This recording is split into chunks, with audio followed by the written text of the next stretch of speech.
Hitting the Mark. It's brought to you by DraftKings Sportsbook, and we're looking at props for the Super Bowl. And Harry, these are from you too. Give us a prop that you're watching for Drake Maye. I'm going with Drake Maye over 7 rushing attempts. This young man is phenomenal, very athletic. I love the way that he runs the football. Very decisive in his decision-making when it comes down to it. If it's not there, let me tuck it and run it. That AFC Championship game versus the Denver Broncos might not have had the passing stats, but rushing for 65 yards and a touchdown and calling his own number at the end of the game on 3rd and 5 to gain 7 yards to be in two tight diamond. That's victory formation. I'm going with Drake Maye plus 7 rushes. All right, so that's one quarterback. Let's go to the other. Give me a little prop on Sam Darnold. I'm going with Sam Darnold because I do believe he's going to ball out. It wasn't a fluke in the NFC Championship game. Over 230 passing yards. Wow. I get it, but a lot of this is predicated off that receiver group. Rashid Shaheed, Cooper Kupp, Jaxon Smith-Njigba, and they also have 2 tight ends that can get it done as well, too. Yeah. And give me one on JSN. I think his longest reception will be 30-plus yards.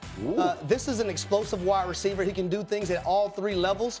His wide receiver coach talks about him all the time. He was a guy that coached me at Tennessee, Frisman Jaxon, a young man that's hungry, understands the game, loves the game, wants to have all the details fine-tuned. Jaxon Smith-Njigba will have a 30-plus yard reception in this game. All right, so those are the picks, and if you like them, they're a parlay. Drake Maye over on the rushing attempts, Sam Darnold over on the passing yards. Keep them up. And JSN for a 30-yard catch.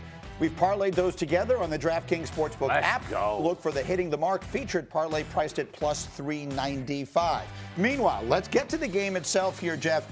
Patriots quarterback Drake Maye was listed as a full participant in practice yesterday, took all the first-team reps. We know he's got the right throwing shoulder injury. Yep. It limited his practice participation last week. Now it appears all systems are go for him. Protecting Maye, Jeff, will be key for New England against an outstanding Seattle defense that generally doesn't need to send extra people to get pressure. Yeah, you said it, but you didn't emphasize it enough. Say it with your chest. The key for the New England Patriots winning this game is protecting Drake Maye. They have to be able to create explosive plays. You can't do that by your quarterback getting pressured. They've given up 15 sacks. 11 of those 15 sacks have been by a 4-man rush, which is unacceptable. And if you think about the difference between what the team did in the season and the playoffs, look at this. Almost 3 seconds that he could sit back in that pocket to being the shortest in the postseason by a starting quarterback. That tells you their offensive line isn't even giving him a chance. And this is not a Josh McDaniels problem. I want you to watch this.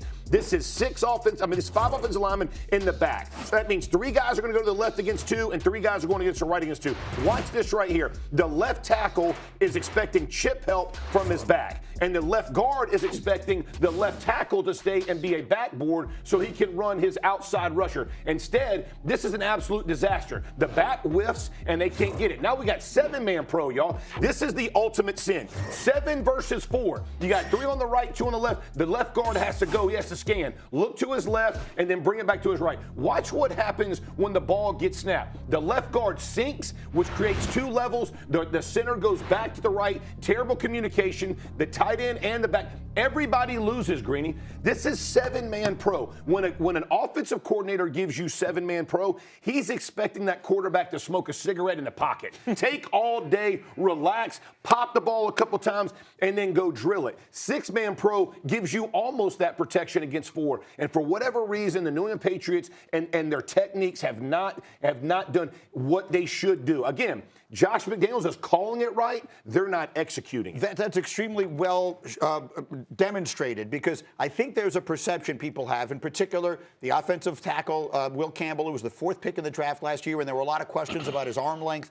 We feel like he's just getting beat. It looked to me, and again, I'm looking now at another offensive lineman, it looked to me on that like these were more communication and execution issues than they were just a guy getting beat on his block. Yeah, so much of play on the offensive line is about communication. That's and right. when teams run what we call games and where the defensive line is doing stunts and stuff to try to confuse offensive linemen, you have to be able to communicate and pass this stuff off. And a lot of times what you see from the New England Patriots, particularly on the left side, remember they got 2 rookies starting on the left side. And so communication is going to be paramount. And if they want to have any chance of beating Seattle, they got to be on top of their game. And so much of offensive line play, we never get to really get into it, is about trusting the guy beside you, right? And so the left tackle can't bail out away from the left guard that makes him turn his hips. Or the left tackle has to trust the back that he's going to get in and literally put somebody on top of the tackle. It's all about trust and communication. We never get into it, but the reality is that speeding up the clock of Drake Maye, which means his eyes drop, he either panics and runs it, or that's where the fumbles have been created. He's got to protect the ball, and he's overly thinking the play instead of letting it just come naturally. So this is where the game is decided. They're saying Harry Douglas. Well, I would say the protection is very important because I don't think you're going to beat Seattle methodically working the football down the field. Amen. So the explosive plays are going to have to come in for the New England Patriots, and the protection has to be on point because if it's not, you're going to get a repeat of what we've seen offensively the last 3 The ball matchups, games. Leonard Williams and DeMarcus Lawrence on that left side against 2 rookies, you better help them, but they better use techniques and fundamentals.